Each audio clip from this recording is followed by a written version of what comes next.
giggly moment for us. So anyway, so here we go, part 3. What you resist, persist. All right, you ready, Tom?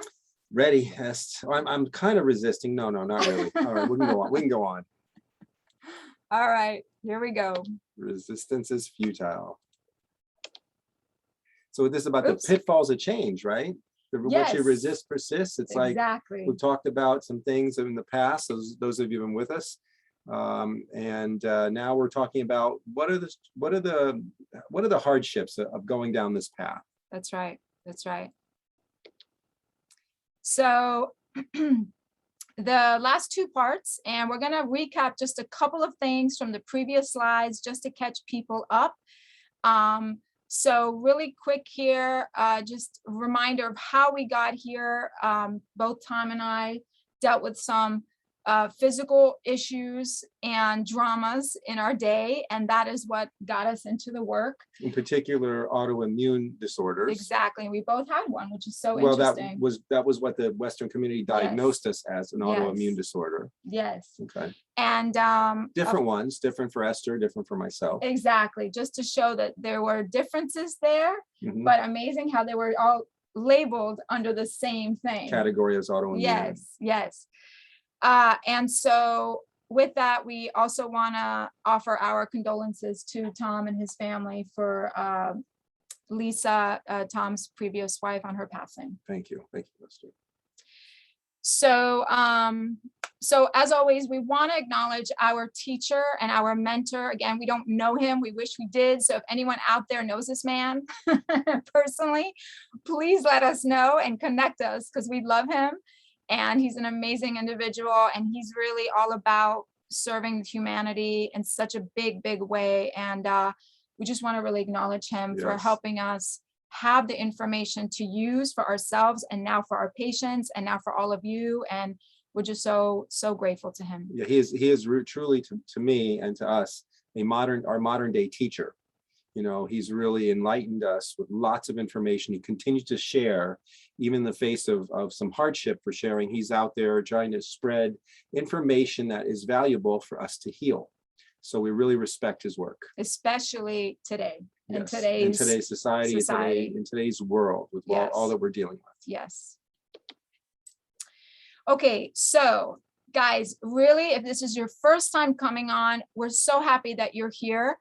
And you're going to get a lot of information, but you're kind of getting the tail end of everything. So we really encourage you that after watching today's presentation, that you go back and you watch parts 1 and 2 to get those optimal results. Because today we're going to speed through those things, but we want you to really get everything you can. So when you have time, please go back parts 1 and 2. And even if you've seen this before, please go back to 1 and 2, because you can never hear it too much. And it's very, very important, because trust me, when you're dealing with those choices in your everyday, you want to be reminded why you're making those choices. Yes, it helps. It helps understand it. Yes.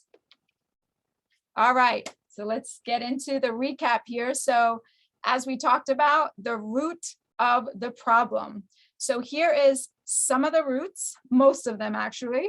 And just real fast, you can see here on your screen, the main issues and what we're up against on a daily basis. Yes, and you know, these are just a quick recap, because this was all in part 1 and part 2, but we'll talk about each one quickly here. Toxic environment. When we have a toxic environment in the outside world, we also create a toxic environment in our inside physiology.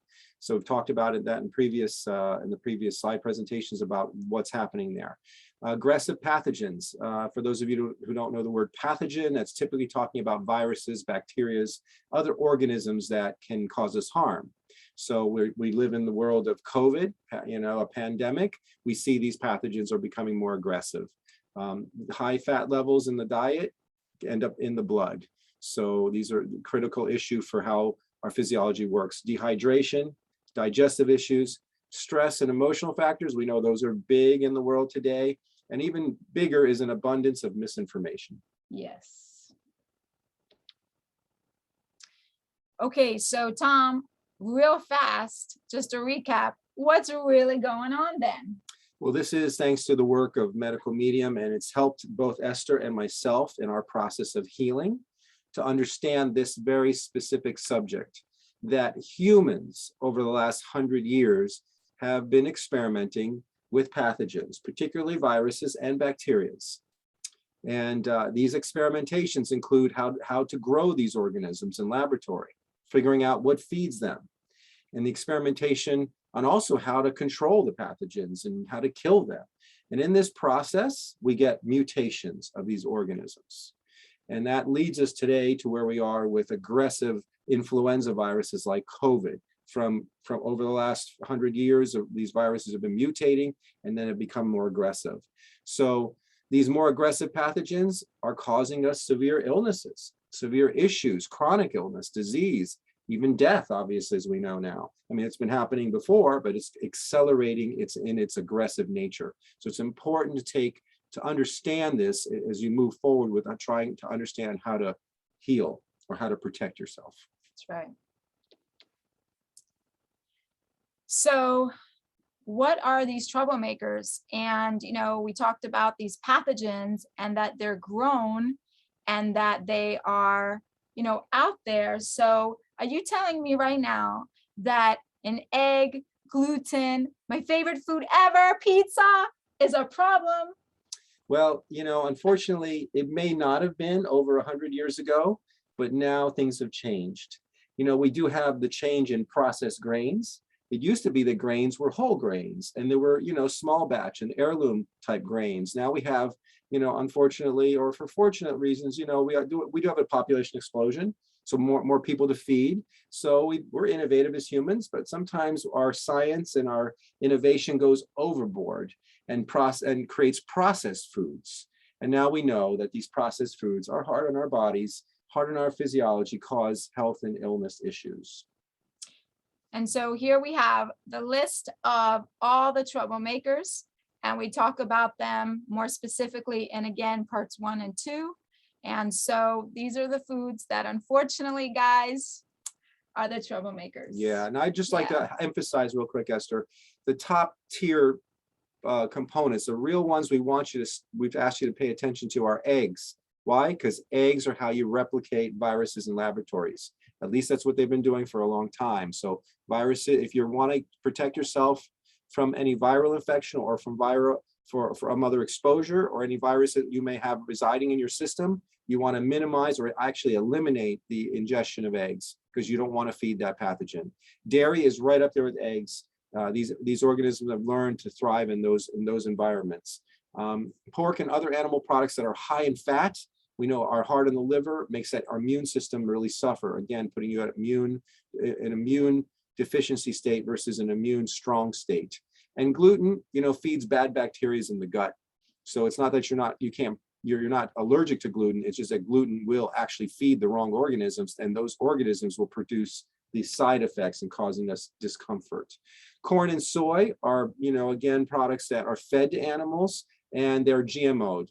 So not really what they used to be. Or heirloom corn is what humans thrived on for many centuries. But right now, corn and soy are manufactured products. The rest of them are in our list because they're important to pay attention to, but I'd take a close look at those top 5 categories.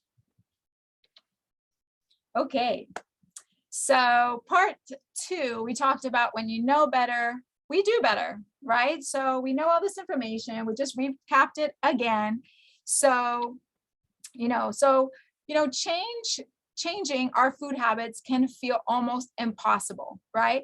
And when you look at these 2 pictures, it may feel like an uphill battle and like Mission Impossible, because when you look at these 2 pictures, what these 2 guys are doing is really like Mission Impossible. And I'll be honest with you, changing your eating habits are going to feel like this.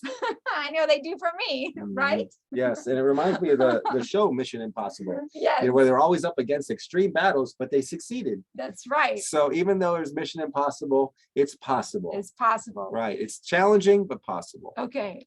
And why is it so hard? Because our beliefs about food are rooted in our connections with family, friends, community. I mean, just think about it. Right now, we're in Sukkot, And we just came out of Rosh Hashanah, just came out of Yom Kippur. And even though we're on the Zoomicals, right, for the most part, but we're still, more people are getting out now, and we're somewhat living sort of back to normal, sort of, kind of, whatever. It's a new normal, but we still have those connections, right? We still have the food. We still, even Traditions. Traditions, even if we're sitting on a Zoomical call, I like how Rabbi calls them the Zoomicals, you're still eating together. You got your food together. You're still, you're still having a party, even if you're doing it through Zoom, but you're still connecting with food. And that's why it's not easy to do this, because our food belief systems are rooted in these connections. Yes, they've been passed down to us. I come from an Italian background. I know the food choices that I was in my culture. Delicious, wonderful. But I think at this point, is what we've been describing in the series 1 and series 2 is awareness.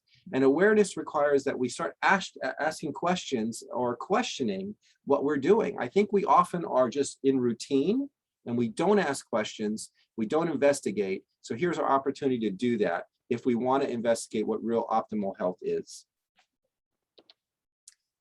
So here on this, this part, we're talking about what we resist persists. And, have you ever said to yourself or thought the following statements? So let's read them, shall we? We have all the ones in white are, all the people like our patients and how Tom and I were when we first started this, right? Or maybe you are here on this call. I'm ready to be healthy. I'm ready to make it happen. I've been plant-based for 30 days, and I feel great. I bought all my supplies. I'm ready, right? Mm-hmm. We hear these all the time, right? And I'm sure some of you guys have said this or thought this, right? But then the part in blue comes in. And the part in blue says, I can't find any place to eat this way. I feel like I have no support in making this change. My family and friends think I'm being ridiculous. I've tried changing my diet and it didn't work for me. This way of life just doesn't work. I can't imagine never eating pizza or my favorite food again.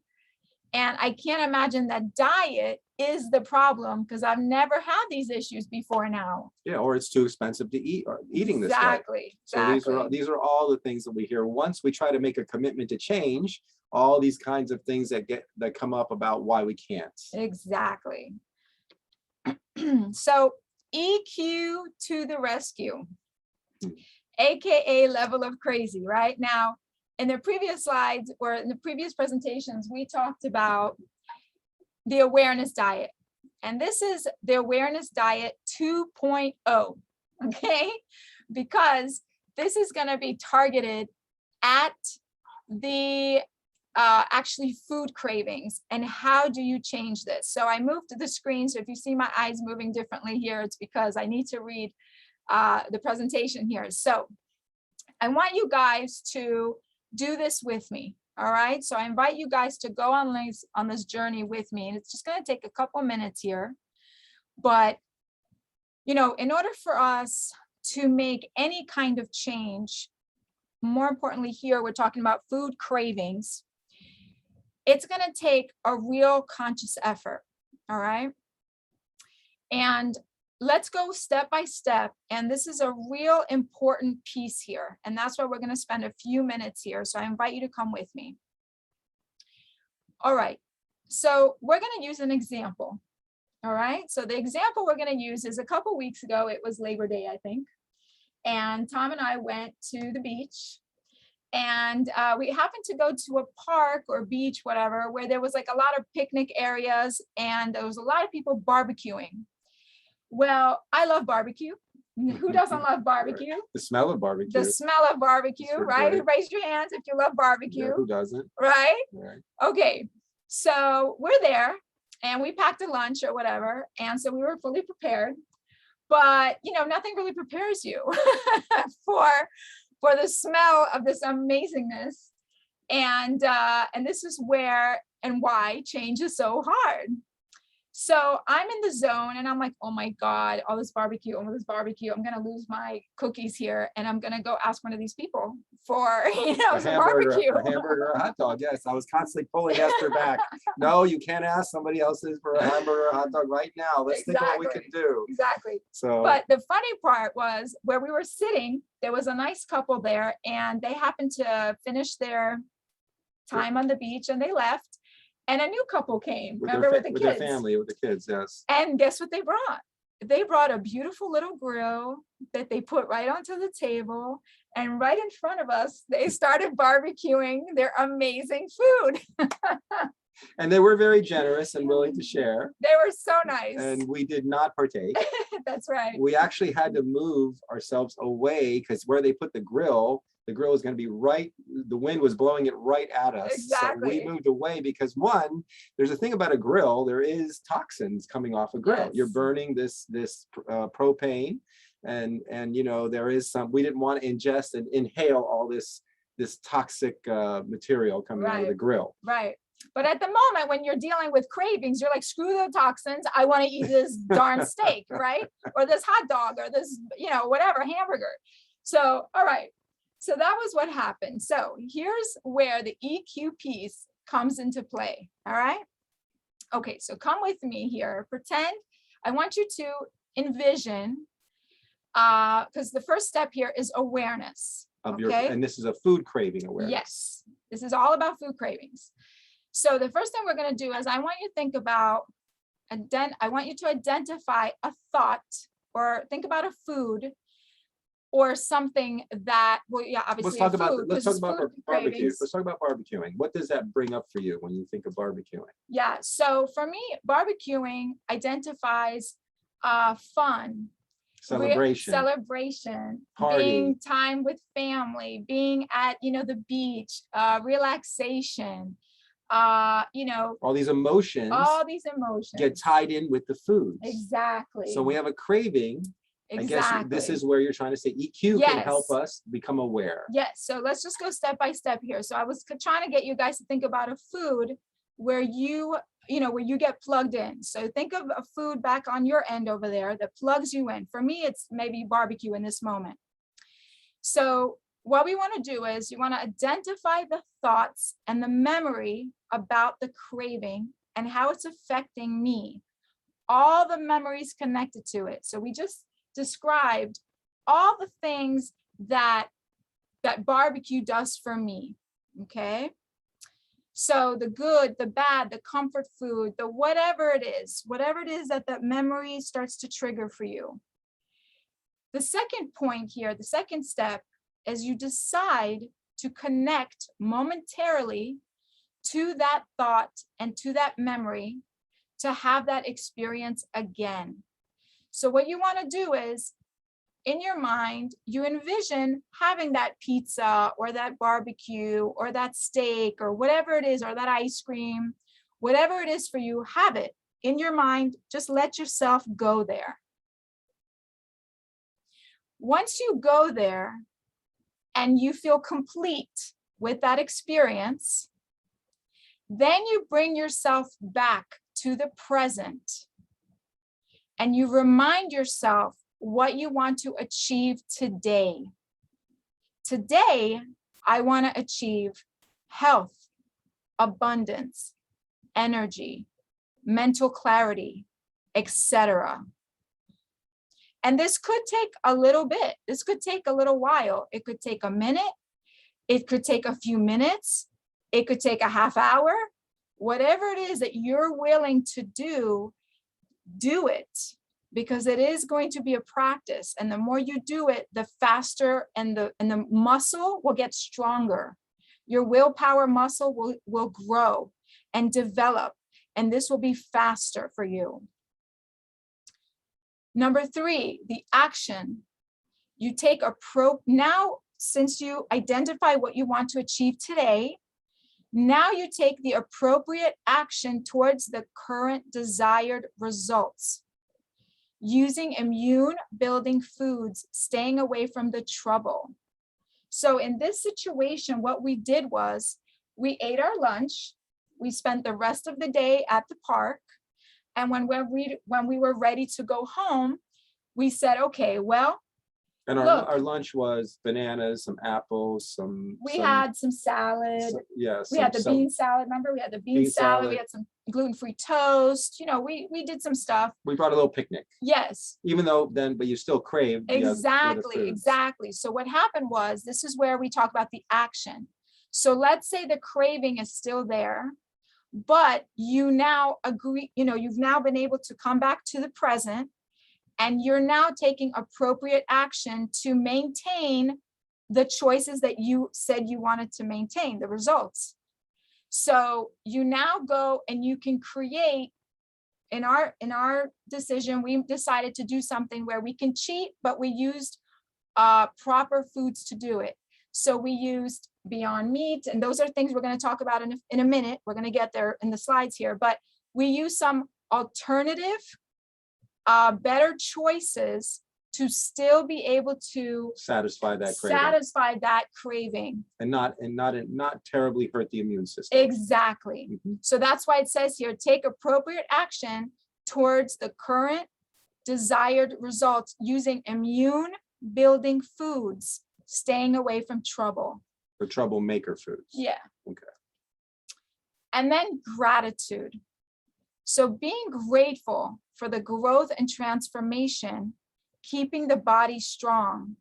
And as Tom likes to say, success breeds success. Because look, when we did that evening, we ended up, you know, getting all the stuff. Well, let's tell them what you ate. We had the Beyond Meat sausages. Yep. We had, you know, some gluten-free buns. Yep. We bought sauerkraut. Yep. And we had, you know, some organic mustard and deli. Yep. And ketchup. Yep. And then we had some other side things that we had. Yep. I forget what else we had, but it satisfied the craving for that barbecue. Exactly. And we felt I felt, number one, because it was my craving, I felt like $1 million because I didn't deprive yourself of that. Yeah, but I also didn't cheat to such an extent that now I was mad at myself that I didn't have the willpower to do what I had to do. You know, we were able to do it in a way that still was satisfying, but still kept in line with my integrity about what I wanted to achieve, which was the energy, the abundance, the mental clarity, and all the things that, you know, I can maintain staying on this path. Yes. And the gratitude part, I think, is powerful, because then it reinforces doing this over and over and over again. And that's how you break yourself of a pattern. You break yourself, you increase your awareness, and you increase those choices that are healthier and improving your immune system. That's right. So, you know, if you need to do this again, if you need to go through this again, for the sake of time, you know, just re-listen to this part of the presentation. And really, it's not that hard. It's not a hard thing to do. It's just not that hard. It's just not that easy to do because it's the process of overcoming yourself. And we know that overcoming ourselves is the most challenging thing in this universe. Well, that's easy for you to say. So it's true. It's a challenge. That's what we're trying to share here. Ultimately, Esther and I always are going through a challenge of choices, but we've learned through trial and error that you know, when you make too many of the wrong choices, it reflects quickly back to us. It reflects in our physiology, and it reflects in how we feel. And so we start to learn that the choice, weighing those choices, it's not worth it. It's not worth it. Okay, so this is a fun part here. This is a part that I think a lot of people are always asking us, well, what do you guys do? So then what do you do? What do you know, you're always talking about this stuff. What do you do? All right, our routine. Well, here it is. Yeah, go to it. Talk about it. Here we go. All right. So I kept a daily food journal so that we could show you guys what we have been up to. And you're welcome to, you know, just read it real quick here. You know, give some samples to start out with while you're reading. One of the ways we talk about hydration in the previous slide. So one of the first things we want to do to our physiology in the morning to help cleanse the toxins from the previous day or past toxins is hydrate. And lemon water, in room temperature water or cool water, not hot water. We want the live energy from the lemon to energize the water, is a great way to flush the system after you've been sleeping and resting and ready to eat what people call breakfast or breaking the fast. So in this case, the lemon water, 16, 24 ounces, and allowing that to cleanse the system, flushing the system. After that, after about 20 minutes or 30 minutes, then we will initiate drinking celery juice. Now this takes some work. There is a little work here. We're not going to say this is not without challenge, but anything of value, as most of us have experienced in life, requires a little effort. If it's too good to be true or too easy to do, it probably isn't worth it. Yes. So in this case, you got to shop for celery on a regular basis. You got to wake up and clean it, and you got to juice it, and you got to clean the machine. So we've made that a part of our morning ritual. It used to be, toast with butter and eggs and bacon and coffee, and those choices I've shifted over. It's been 4 or 5 years since those kinds of things. Maybe I tried to eat oatmeal on occasion or this or that, but whatever it was in the morning, it was whatever I could grab. And now it's much more conscious eating. And then the third thing we do is to make a smoothie, a fruit smoothie, a vegetable and fruit smoothie. And that's where we get the nutrition, or so to speak, that's kind of our breakfast food for the morning. And that's kind of what happens almost every day for us, as much as we can do it. Some days, some days I don't always have the lemon water. Some days we don't wait a half an hour in between. Right. That's okay. Sure. Some days, very rarely do we skip celery, but if we skip it in the morning, we'll do it at night or we'll do it in the day, as long as it's on an empty stomach. Mm-hmm. But for the most part, this becomes our routine. And when you realize that you're trying to heal, you shift your priorities. And this is about shifting priorities. For me, I know for a very long time, almost 2.5 decades, I was in pain. I was searching for answers. And those answers finally all came together, even though I was on the holistic path, as we've discussed before. I was missing something, and this is what I was missing. Mm-hmm. I was missing, number one, consistency, and I was missing the medical medium work. Yeah. And so once I found it, this became my way of life. And this new way of life is what's helping me heal today. I'm sure I've mentioned before, I'm a woman in my premenopausal years. And trust me, I still am dealing with a lot of challenges with that.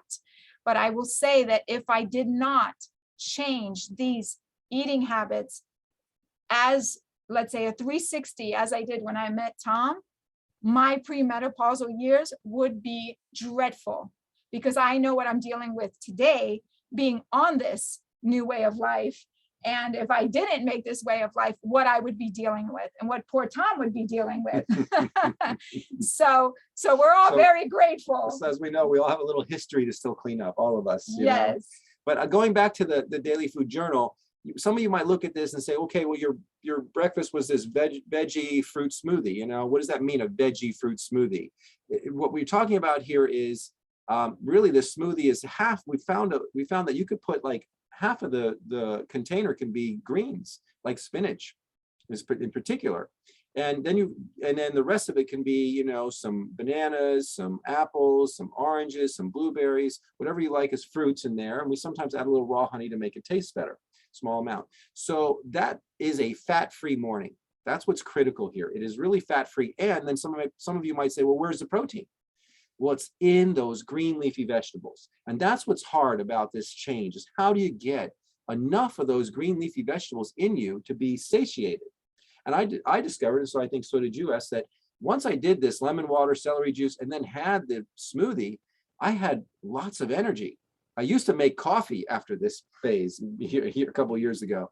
And it got to be so much work: lemon water, celery juice, veggie smoothie, and then coffee. It was like I had to give. That's just 2 hours in the kitchen trying to make this stuff. So I let go of the coffee because I realized I had more energy than I needed. And so that was a way that I knew my liver was being cleansed. My body was physiologically being cleansed. I was getting the energy from the food that was effectively helping me sustain my day.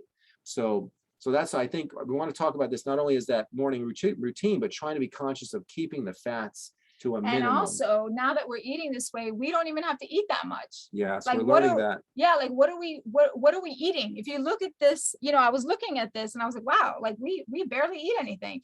So, And you may think, well, these two are like rabbits. What are you guys eating? But we're really, you realize that you don't need to eat so much. Your body can sustain itself, and it'll tell you when it's hungry. Don't get me wrong. Some people, Tom is bigger than me, so he may need a little bit more food than me, but it's still the same type of food. He may just need a little bit more quantity. Some days he will, some days he won't. Some days I don't feel well. I don't want anything but maybe some bananas, some fruit, maybe a little salad and liquids, and I'm good. And that goes to speaking, and we're getting a little bit off tangent, but the body is super intelligent. Right. Once your body is craving to get to waiting for you to get to this stage in your life, to cleanse it, to allow it to heal. Your liver is holding on to toxins it's had in its body for years and years and years, waiting for a time when your body is now able to actually carry those toxins and effectively eliminate them out of your body. And that's what this diet really does. It helps the liver really cleanse itself. It has to be done on a regular basis and slowly, because the liver is accumulating so many toxins. It cannot do it too rapidly. Because it can't eliminate it from the body, then it has to reabsorb those toxins again from the bloodstream. And that's a real stressor on the body. So this is a real healthy, healing diet that teaches us how to help the body reset. And the other thing the liver has and needs is a glycogen reserve, which means sugar. Your body needs glycogen to thrive. And what happens is when we eat high-fat foods, processed foods, the liver is gunked up. It doesn't have the glycogen reserves it needs. And therefore, you start craving things. Right. You still are hungry. You can eat a food and then still be hungry. And so you're constantly looking for replenishing. It's a bad method. The system is not optimized for controlling and maintaining sugar reserves and regulating those sugar reserves in the body. So this diet has helped me lose a lot of cravings. I started losing a lot. It took about a year of doing this diet before I actually started seeing a rapid weight loss. I saw a slow weight loss, but after about a year of doing this, I saw rapid weight loss. And that's what really taught me that, wow, this is powerful. Glycogen in the liver from fruits will actually help to calm and curb your appetite, just naturally. And so we always eat as much as we want, as much as we crave of the right kinds of foods. Now, we do cheat. We'll get to that later on. We'll do have a moment where we get some gluten in our diet, or some other things. But, mostly 90% of the time, we're trying to follow this method. Yeah. And I would say it's more a lifestyle, not really a diet. Yes, that's a better way to say that. Sorry about that. No, it's just it's a lifestyle. It's not, it's not you do it one day or for a month and then you go back. It's the awareness. You can, but yeah, it's about the awareness of what foods to eat. I don't know if there's anything else we want to talk about here, but basically, no, that's it. You can see that we're trying to avoid those troublemakers. We're trying to avoid eggs. We're trying to avoid dairy. We're trying to avoid pork or some heavy fatty animal products. We're trying to avoid soy and corn. And so it's a challenge. That's not an easy thing to do, and gluten as well. So this is the things that we've come up with to try to make our day work. And your mind does now, once you shift your lifestyle, you do, like we talked about earlier, you start to reprioritize. So a lot of our time is spent planning what we're going to eat. Yes. It's okay. So what are we going to eat for work tomorrow? What are we going to bring with us to the office? What are we going to eat after work? What are we going to, so because we're always focusing on how we're going to build the system. We're not fixated anymore on just taste. Yeah. Yes, we want, maybe we crave certain things for the day, but then we're like, okay, how can we make that yummy and at the same time healthy? Yes. And we're also explorers. When we go shopping, we now spend lots of time in the vegetable and fruit. And there's so many interesting things. And I came home yesterday with two new fruits and vegetables, a breadfruit. I don't know who knows what a breadfruit is out there. Or the other thing I found was chayote. I'm not sure I'm pronouncing that well, but these are two new fruits or vegetables. I'm not sure where the breadfruit falls into, that we're just exploring and having new tastes. Yeah. So you can make it fun. is what we can also do. Try to find it. I don't know if that's an EQ tool, but trying to Yeah, find yeah, a of way course. to make this whole process more interesting and more fun. Absolutely. That's all part of it. Absolutely. Okay. So this is what's available to you out there. A sampling.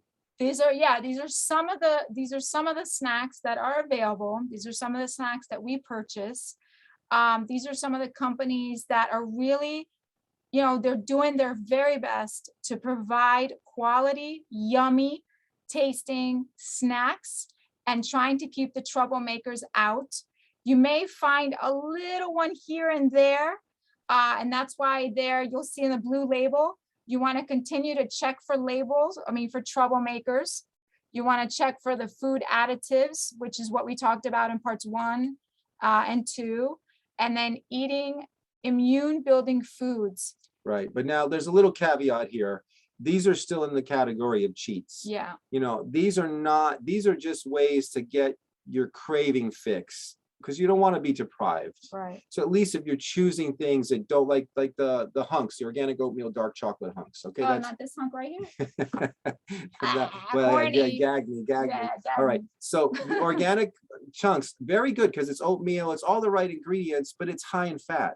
So you can have that, but you still got to watch out the fat contents are high. And then the grain-free tortilla chips, that's one of my favorite. It's the Siete, but that's still a fried product. So there's still high fat in it. It's not terrible, but even the ice cream or these other things, these peanut filled cracker things, even though they're gluten-free and they're vegan, we noticed that you still got to eat them very sparingly, just to satisfy your craving and not to stay in this arena of your nutrition. Right. This is still a cheat. Yes. Okay. But if you have to, right? If you absolutely have to, like that night with the barbecue, I just had to do it. I tried everything and I just couldn't do it.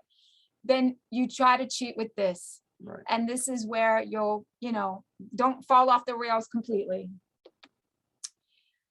So this is these are the important ones that are your big cheats, right? That normally we crave on a daily basis. So breads, the Beyond Meat, the cream cheese, the butter, the veganaise, just a sample. And these are the toughest ones, I think, that we all crave. Who doesn't want some cream cheese or some kind of spread on right. Even if you had a piece of gluten-free bread, right? What do you put on it? Butter is something that's, and mayonnaise. So these are fairly good alternatives, but I got to tell you, I noticed we keep them in our refrigerator for a very long time. Yes. We use them very sparingly, but this way we don't feel deprived that we can't have something. We found that mozzarella recently, and it took us a couple of weeks to go through it, and we really used it just here and there. So these are good things. Like that was the Beyond sausage that we use for your barbecue day, to help you get through it. Right. So remember, we're sharing with you our way to get around this resistance to, like, how do we stay on track? And this doesn't, even though this takes us off a little bit on track, because even though these are considered vegan foods, they're high fat foods. Right. And so we can have them, but get back on track and eating, the foods that help to clean and boost your immune system. Right.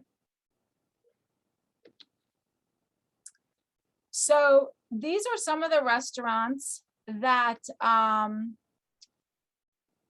well, let's talk about it. Sorry, I wanted to say something about this list here. I just wanted to make sure that you guys understood that these are some of the better products. So these are the breads that we purchase, the cream cheeses and all of that. So I just wanted to make sure that we said that we talked about that. Sorry, I had a brain fart for a moment. It's okay.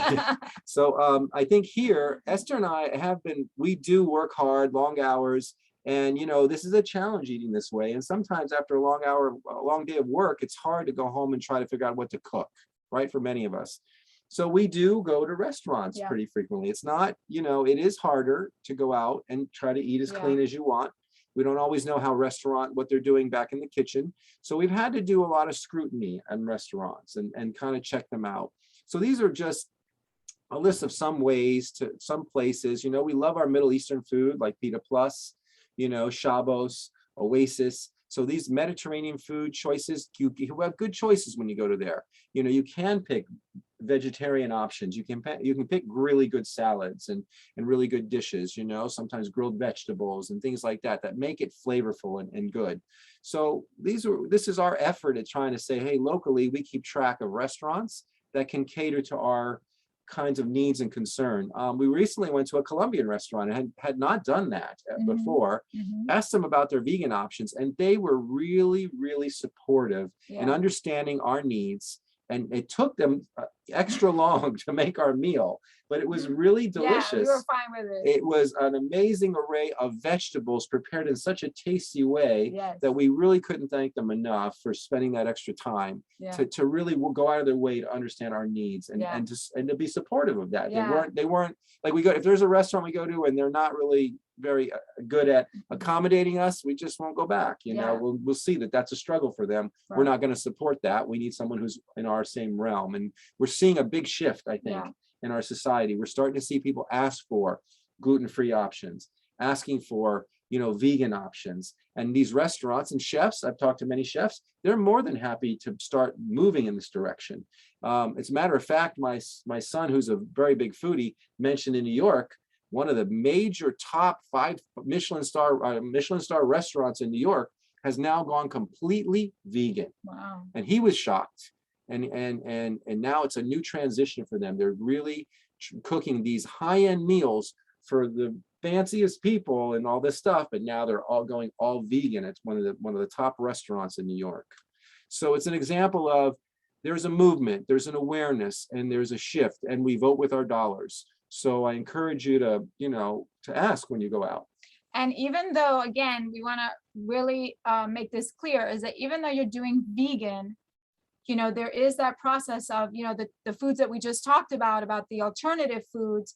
Just because it's vegan doesn't mean it's low fat, because you have to be careful of that. So vegan, if you're doing it in the purest way and the way that we're talking about it, is that you want to keep the fats down. You want to it simply comes down to this: fruits and vegetables. That's it. Fruits and vegetables, the cleanest form of food. All right, but let's talk about a cheat for pizza. No, I'm saying, regardless of the cheating. Exactly. I'm just saying that we want to make sure. Yes, we want to go back to fruits and vegetables. That's what we're talking about. But Goya Eats, we were looking for a place that had gluten. Now, one of the toughest things for us is ask a restaurant for gluten-free and vegan options that are not made with soy and corn.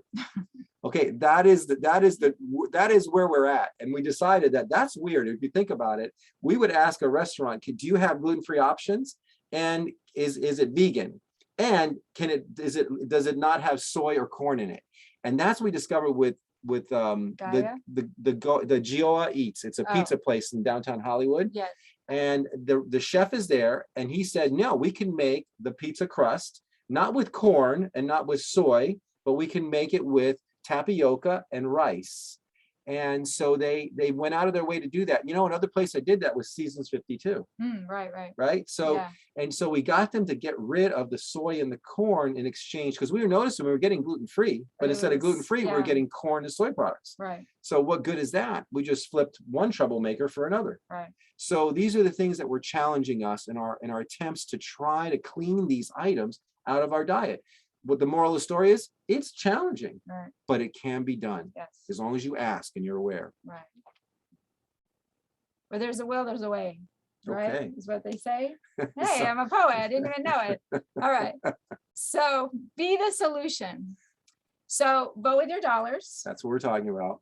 Ask questions and ask for what you want when you're eating out. So, you know, ask. Don't be afraid to ask. Gluten-free, vegan, no corn, no soy, low oil, vinegar, etc. Canola oil, what kind of oils they're using. Yeah, ask. If they can, great. If they can't, try to find another option. And if they're really annoyed and you're having a bad day, or sorry, bad time there, leave. Just don't even stay. If they're giving you a hard time and you feel funky, politely thank them, and just, you know, maybe that's just not meant to be for you to be there that night. Continue to learn the tricks, labels, troublemakers, etc. One of the things there we'll talk to you about is look on your labels for natural flavors, right? Natural flavors are in a lot of products, and they're a way to make these products taste better. But be careful, natural flavors is, what is a natural flavor? Ask what that is. I've done some research online, and you'll see there's lots of question marks about what those products really are. Some say it's even another disguised form of MSG. And so natural flavors can ultimately be a neurotoxin. So we don't want that in our bodies. Citric acid is another one. Citric acid sounds good. Originally, it was made from lemons, but now it's a derivative of corn or some sort of extract, and it's because it's cheaply made that way. Genetically modified. So it's no longer, it's one of those things that's an irritant to the stomach. And we talked about it in part 2. So yeah. But I'm just trying to learn the tricks that the labeling will try to do, even in these so-called gluten-free, good, healthy foods and snacks. Read your labels. Right. Listen to your body. When you eat something and it doesn't, and you don't feel right after, or even a day after, trust your body. It doesn't mean that anything's there's no catastrophe. It just means that really go back and think about, what did I eat? What did I ingest? Because most likely it's going back to something we ingested. We don't give enough credit to our nutrition. And we notice that as we've cleaned our bodies up, our bodies are more reflective, more aware. It will tell us. We can feel things that I didn't used to think were just normal behaviors. Now I know they're not. It's not comfortable. It's not normal to have bloating. Right. It's not normal to sit there and have discomfort or pain after you eat. So then you have to be your own detective and see, hey, what was it that I ate? Was it recent, or was it a day or so ago that's causing this discomfort? That's right. And then, and once you make a note of that, you'll be more aware for the next time that situation happens. Be cautious of misinformation, fads, and trends. Apple cider vinegar. How many people have been told out there to drink apple cider vinegar and that it's good for you? That is one of the worst things that's going on out there. There's a lot of money and industries trying to tell you to buy their stuff based on, no evidence, based on just a trend. So apple cider vinegar, as we mentioned in the previous seminar, or the previous presentation, can actually leach the calcium out of your teeth and bones, causing you teeth problems, irritating your gut, causing all kinds of issues. And the problem is that there are studies, but unfortunately, most of them are paid studies. So you have to be very careful of the misinformation. There's a lot of different agendas being driven right now. There's a lot of different things being put out there, and everybody's just paying for what they want to pay for because they want their stuff out there. So listen to your body. You are your own detective. And if you're not feeling right, and if it's not coming down to nature, if it's not coming down to pure and simple, something's wrong. Right. There's no, watch out for the quick fixes. Right. Yeah. Watch out for liver flushes and liver cleanses and harsh treatments. Be aware. There's no quick answer. Remember, a quick answer. Shortcuts. No shortcuts. That's a better way to put it. No shortcuts. Yeah. You've got to give the body a chance, the right fuel, the right input for it to clean and it boosts its immune system, and then you're protected. And that's where the details matter. Yeah. Ta-da! And trust your process, trust your journey. And the reason why we put this in here, guys, is that we're not showy people. Trust me. I don't really like to, but this is quite embarrassing, actually. Yes. And, nobody wants to be seen in their skippies. But we put this out there because we really wanted to show you guys, the progress. And I can't even believe my own progress, because when you look at me, I'm not heavy. I'm not really, you could think like, well, but I don't see any difference, Esther. What's your problem? But I know the difference. I saw that my face was puffy then. I wasn't overweight, but I was puffy. I was holding on toxins. My body was, not like it is today. I'm much more leaner. You can see more muscles. I can tell you my weight, and I was going to ask you to give your weight if you remember. My weight when I first started, as you see on the in the black photo and me clothed, you can see I was at 126 or approximately there, and I am now at 107.8. So that should tell you right there, and that's a span over 3 years. So this wasn't a quick fix. This wasn't like, oh, I went on this to lose weight. I actually didn't. I went on this because I wasn't feeling good. I was suffering. My digestion, my headaches, brain fog, I was a mess. And like I said, being premenopausal, I would have gotten worse. So I would have been a disaster at this point of my life if I didn't go this route. But instead of gaining weight, like I hear a lot of women dealing with in premenopause, gaining weight, all kinds of issues with their system, all kinds of bleeding problems, all kinds of things. I'm actually, I'm Managing to go through the process of menopause much easier. yes, and I'm actually reversing the aging process, knock on wood, and I'm doing a lot of things for my body, and my body is saying thank you every day. Even though there are moments that I'm still dealing with a female body, you know, so it's not always easy, but it's 10 times easier. Yeah, and that's levels that we could talk about in the future. That's Yes. going levels and levels deeper. But Yes. but you can see the transformation for Esther has been miraculous to watch, because I got to watch it over the last 3 years of knowing her, and it's been really beautiful to see this transformation. And like I just see, you just get more. You know, you can see the improvements almost every day in the process you're going through. So very impressed. For me, you know, I've gone through a lot of stressors over the last 10 years, and I saw that I was reaching a weight of about almost 240 pounds, probably a little over at times. And now I'm down to about 200 pounds, 205, 203. So I'm, still working on some more, but it's been miraculous to see the transformation. It's taken about 4 years to do that. It didn't happen right away. And the other thing I noticed is I feel tremendously better. I say to many people, I feel healthier now than I do 25 years ago. So it's been a great example to experience this transformation. I mean, I've seen changes. I've had eye floaters. I was having a lot of problems with them about 4 or 5 years ago. And now I would say they're 90% gone. What about your tinnitus? The tinnitus too. I was having terrible ear problems, tinnitus, and that's down by about, I'd say at least 70%, So I continue to see this progress. These are deep-seated issues. These aren't issues that are easily dealt with. Right. I mean, if you go to doctors to talk about floaters or tinnitus, there's no answers there really.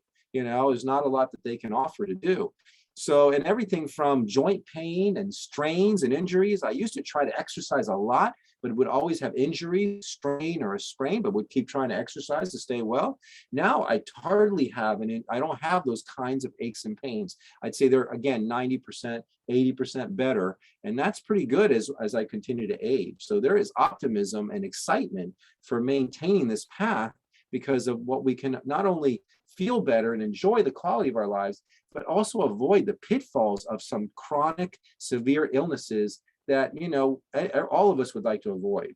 So we can't say that we're ultimately going to avoid them, but I'm going to put every effort to put that in my favor. Right. By eating this way, by being aware about the toxins in our environment and trying to manage those things, I'm putting the odds in my favor of maintaining a healthy body and lifestyle. And also, like the vertigo, which is our specialty here at the clinic. I had my own set of vertigo about a year ago, and knock on wood, I have not had it again. I do have, again, if I cheat or if I go the wrong way, I start to have symptoms again. And, so I know what to avoid to prevent those things. I know what to do to prevent extra stress on my liver and on my, being premenopausal, it all goes back to hormones and all these different things. And knowing now what we know, that it's all connected to the liver, when I don't take care, I get the consequences. I deal with the consequences Yeah. of those choices. So it's just not worth it. It's not worth it.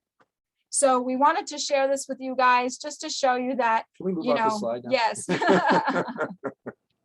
So we wanted to give that to you and make sure that we shared a little bit of an embarrassing moment, but also that the proof is in the pudding. Yeah. So so it looks like we're doing great on time, and we're ready for any questions, and just excited to talk to you guys.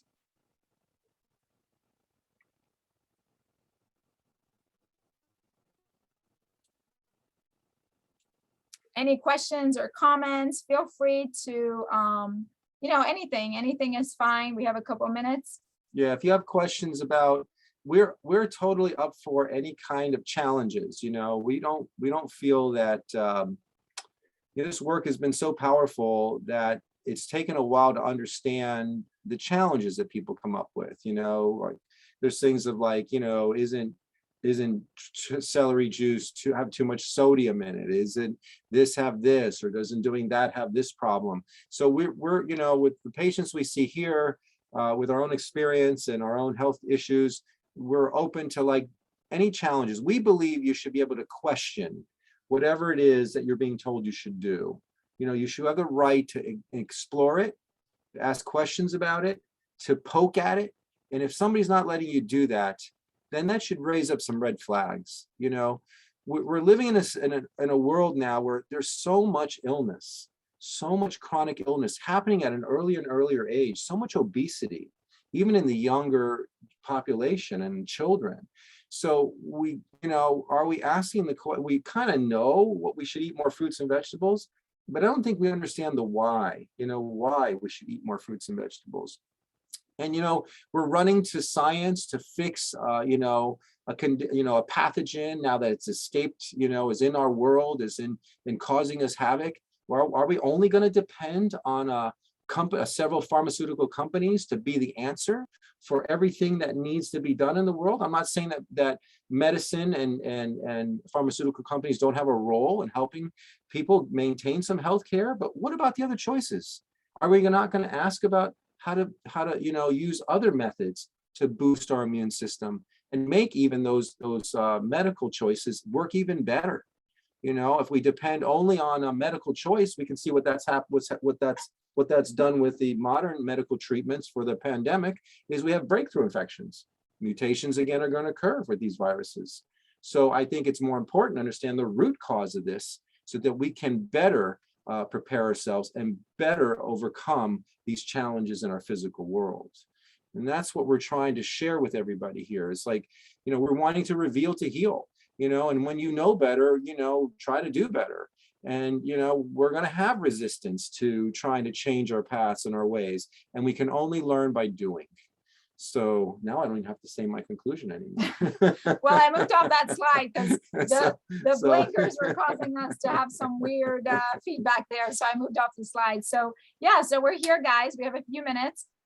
So any comments, questions? I do have a question. Yeah, what are your thoughts about the intermittent fasting phase? Oh, very good question. It's one of those ones that we got to be a little careful with because that's a trend, a fad right now, intermittent fasting, right? So now you're told by intermittent fasting that you must not take any calories in for, I forget what percentage of the day, 16 hours of the day, but then you must consume all your calories in the remainder of those 6 hours or whatever is left in that time period, or you know, 8-hour period, whatever method they're using. I tried that, Nira, for a while. It did nothing for me. It made me kind of miserable. At first I was excited and I thought I could do it and I'm busy and I didn't eat. But then what I did was try to eat as much as I could in the hours that were available to eat. So I thought, this is kind of crazy. It doesn't make sense. So now— And you were probably super low on energy. Super low on energy. Well, it worked a little bit, you know, because anytime you were cleaning out. Yeah, you gave you know, there is a thing with fasting, juice fasting, water fasting, short periods, but you got to be ready for that. Your immune system, your body has to be prepared to do that. It has to be in a way, because that fasting will lead to a new level of cleansing and healing. Even Esther and I have not moved into that phase yet. That's another level for us, but that's a discussion we can have.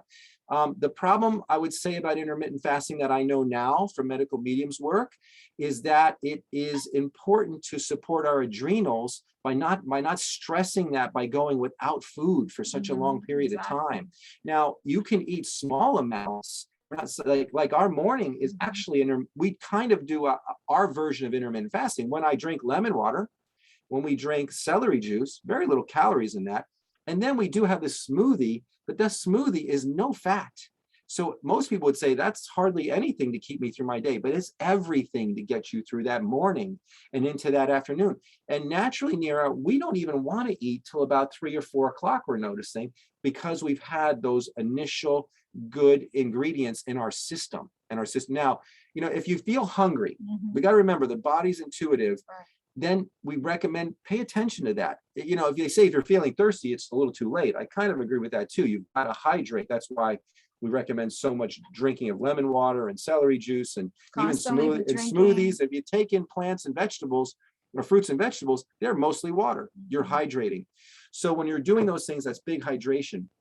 So I noticed that but if you're hungry, snack on a piece of fruit, have some carrots, have some celery sticks, have, maybe if you really need to, sometimes I'll go to a small handful of nuts.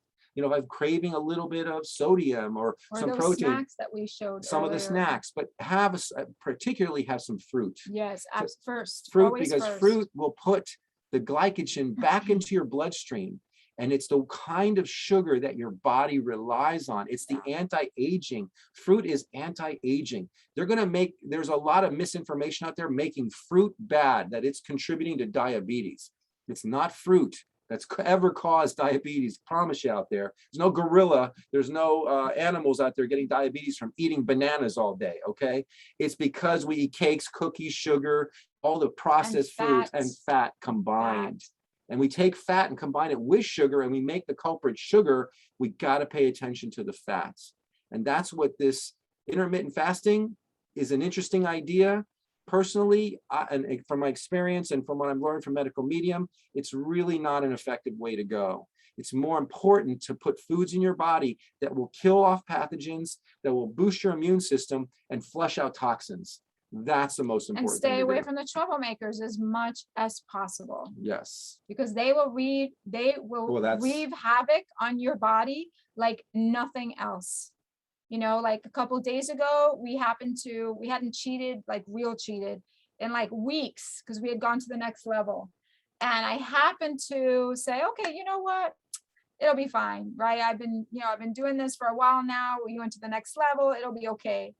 And we ate some troublemakers, and let me tell you, I'm paying for it the past few days, and I'm like, oh my God, was it really worth it? It's not worth it. Right. But sometimes you have to do it. It is what it is, Yeah, and I ate with her. I didn't go through my steps, my EQ you didn't steps. Use your EQ. I didn't use my EQ steps. You did your EQ. No. I was very surprised. Actually, I did, but I chose to do that. Yeah, and we don't judge each other. By the way, when she wants to do that, I've learned, just go for it, because it's kind of self-limiting. Self-destruct anyway. Well, he's letting me self-destruct. That's nice. That's a great partnership, Tom. No, it's self-limiting. Because you realize now how bad you feel several days later. It's true. And I guarantee you she's not going to be picking that restaurant again and those kinds of foods again, at least for a long time to come. Yes. So we learn by doing. That's really the lesson here. And we still can have fun, and we still have to live in this human environment. We just, as you know better, you do better, and you'll learn not to make those choices or those mistakes again. Yeah. So that's a great question, Nira. I hope that answered your question. I don't know if it did. Thank you. Karen is asking on the chat. She lives in the Northeast, and she feels so cold inside after she drinks celery juice. Any advice for that? Oh, she's in the Northeast. She feels cold inside, huh? That's an interesting one. I don't know that I've heard that before. Now, celery juice, by the time you drink it, it's not about the temperature, because it's not super cold. You've masticated it. You've blended it. It may be. I would say put on a sweater. Well, that's a good solution, but that is a good solution. It may be that she is starting to have an immune response. Yes.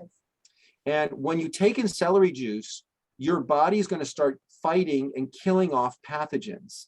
So we could have what we call, a temperature deregulation as the immune system is going through a process of fighting and battling and eliminating some of the toxins that the celery juice is exposing. And that's just something, it's kind of a reach for me. I'm not exactly sure if that's the clearest answer to that reason why that's happening to her in particular. But I would suggest that's typically when we take in celery juice in the initial phases, you're going to go through a cleansing, which is going to cause reactions in the body to eliminate, to clear, to get rid of toxins. And in that process, you may have sensations and changes. So we may feel like we're not great and comfortable. I know when I first started drinking celery juice and I started processing, I was having all kinds of grumbling and rumbling, all kinds of clearing. Yes. I was in the bathroom way more than I ever expected I would be. Yes. And now that's changed. Now my physiology is no longer in that realm.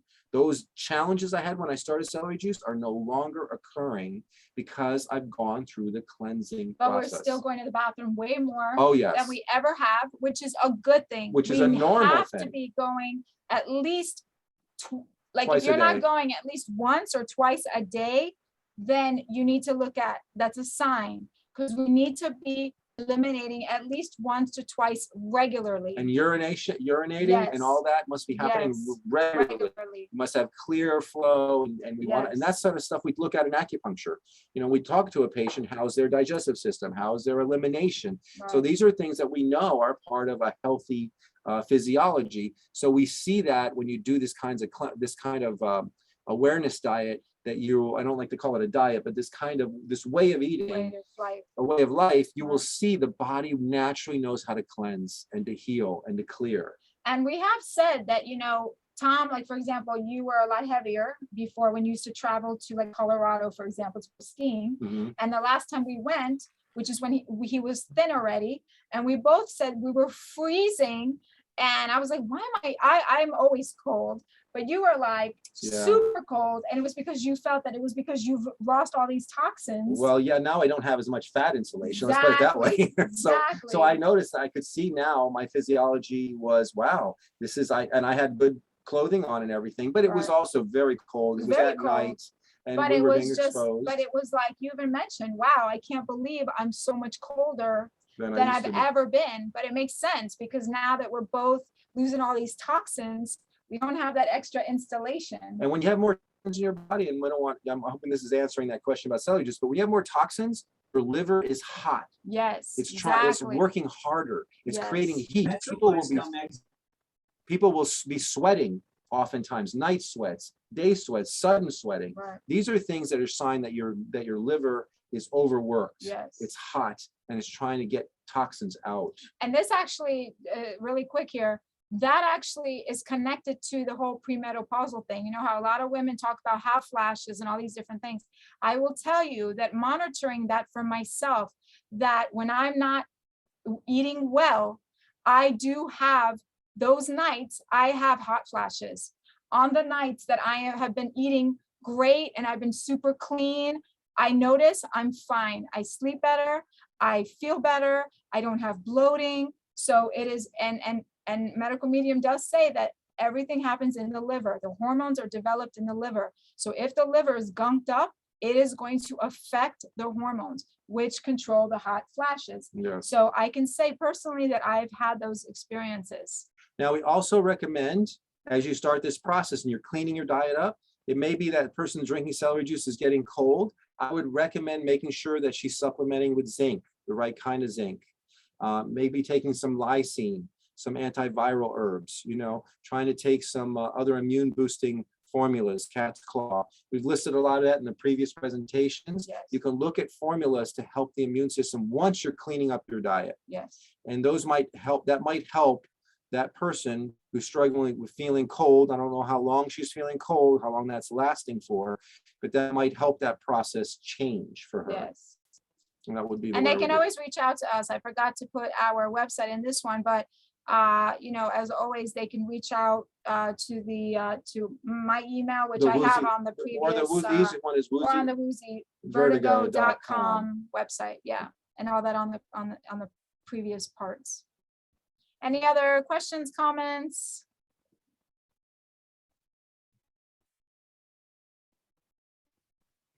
Esther, there is a question on the chat that is from Facebook. Sure. I can't see them if you guys can read them to us. Sure. It says thoughts on how no-fat diet can have adverse effects in health. LDL pattern, high HDL and triglycerides, potentially raising the risk of heart disease. So if I'm hearing the question, is that they said how a low-fat diet can how a no-fat diet can have adverse effects on health. Well, first of all foods have a little trace amounts of fats in them. A banana has fat in it. If you take thyme tea It's an oil coming out of all the herbs we eat, like rosemary and things like that, all have these essential oils in them. Those are fats, but these are good fats, easily processed by the body. We talk about no fat. No fat is what happens when you fast, right? If you're doing a juice fast, that's a deep cleansing. Body's got to be ready for that. But all fats, even vegan fats, nuts, butters, coconut oil, olive oil, even the good fats, vegans who eat too much of that can be building up fats in their liver, their arteries, and slowing the blood flow down. So I'm not sure about the question and the association with, heart disease and a low-fat diet. That doesn't kind of make sense or compute. We do have issues with people who are very thin on the outside, but have a fat viscera on the inside.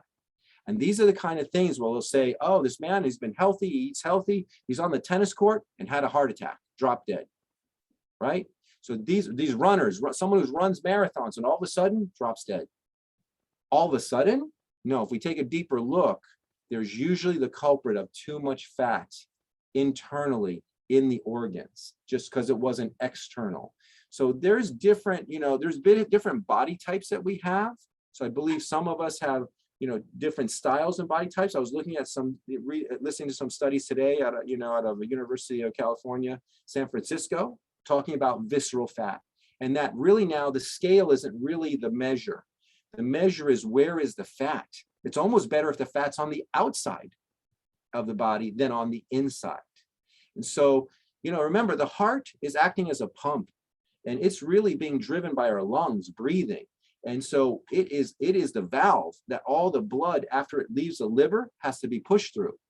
So if that blood coming from the liver is from a fatty liver, is leaking out fats into the blood, then that blood is harder to move. And now all that fat is accumulating where? On the linings of the arteries and the veins. This is building up and building up until we block the veins and you have a problem. So I'm not clear on how to answer that question about low-fat diets leading to heart attacks.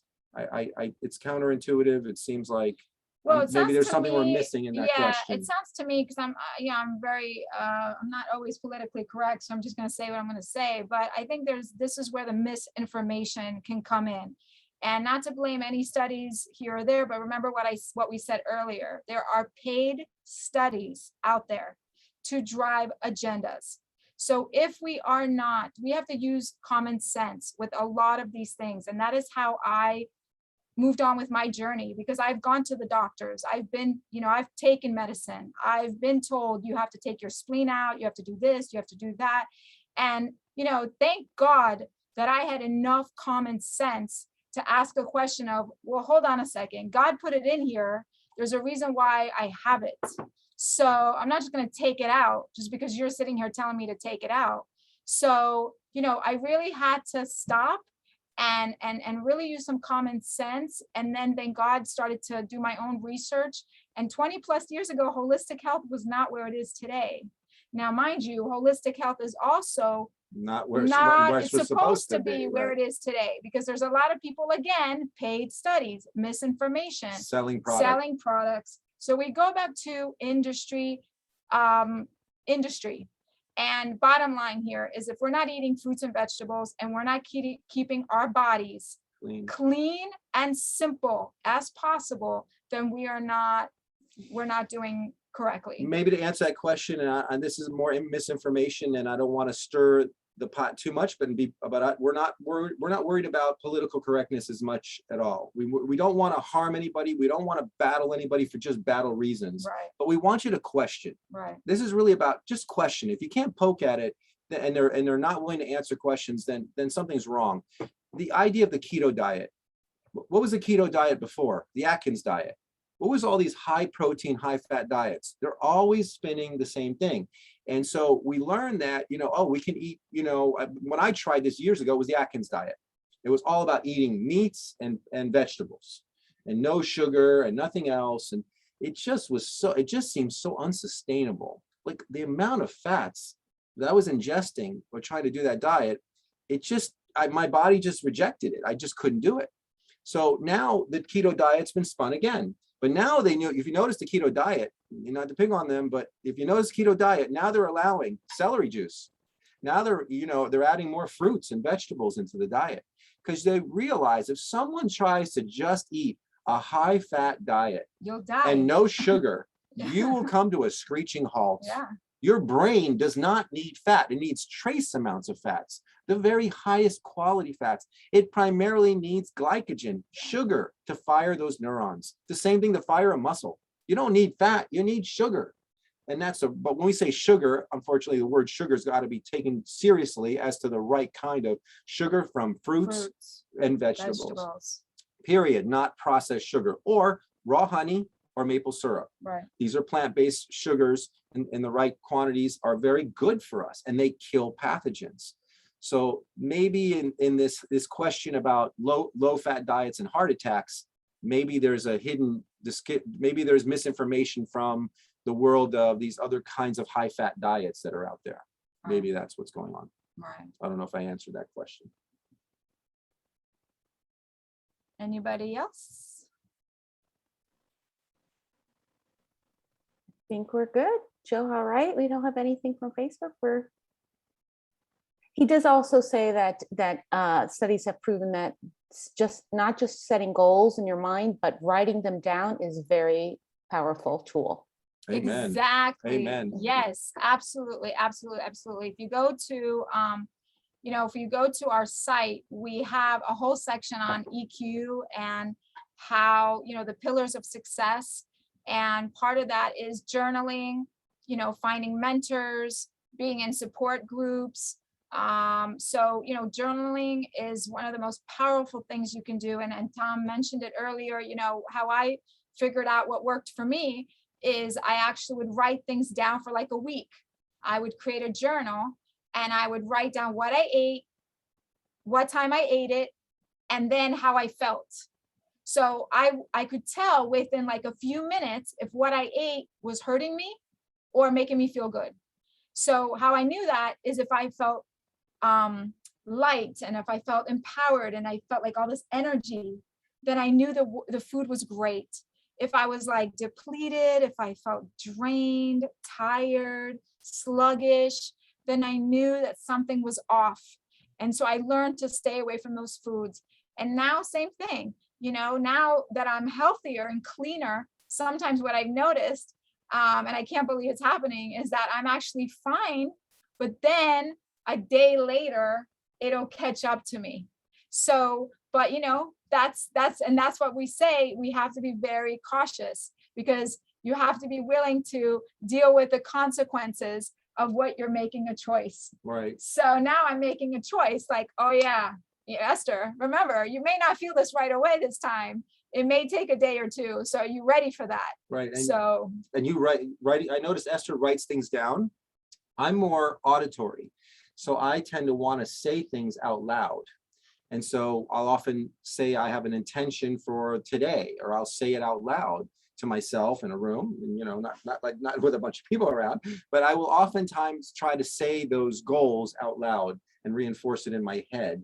And so also asking for support from our spiritual world, and we've talked a little bit about that in the past. I've learned to call on support from angels for out loud so they can hear my request. And when I need guidance with something so that we can find a way. And I think whether you're using writing down as ways to commit to your goals or verbalizing out loud for yourself and requesting assistance with your goals, all of that is essential tools that we can, are beneficial to help us on our path.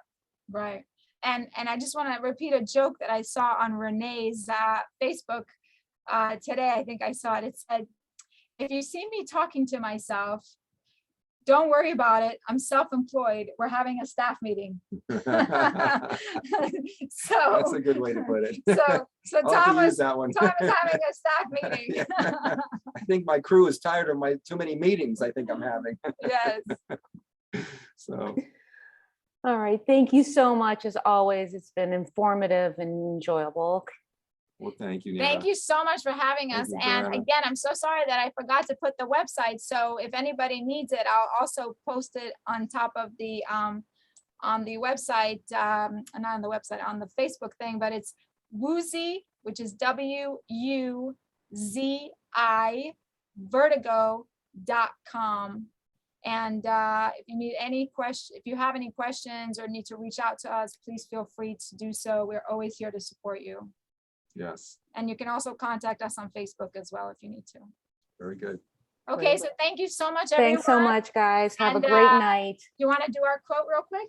I already did mine, so why don't you finish Oh. with yours? All right, so if everyone wants to say it with me, or I'll just do it. So when we know and understand ourselves, the world will know and understand us too. And remember, what's the best that can happen? Okay, guys, thank you so much. All the best.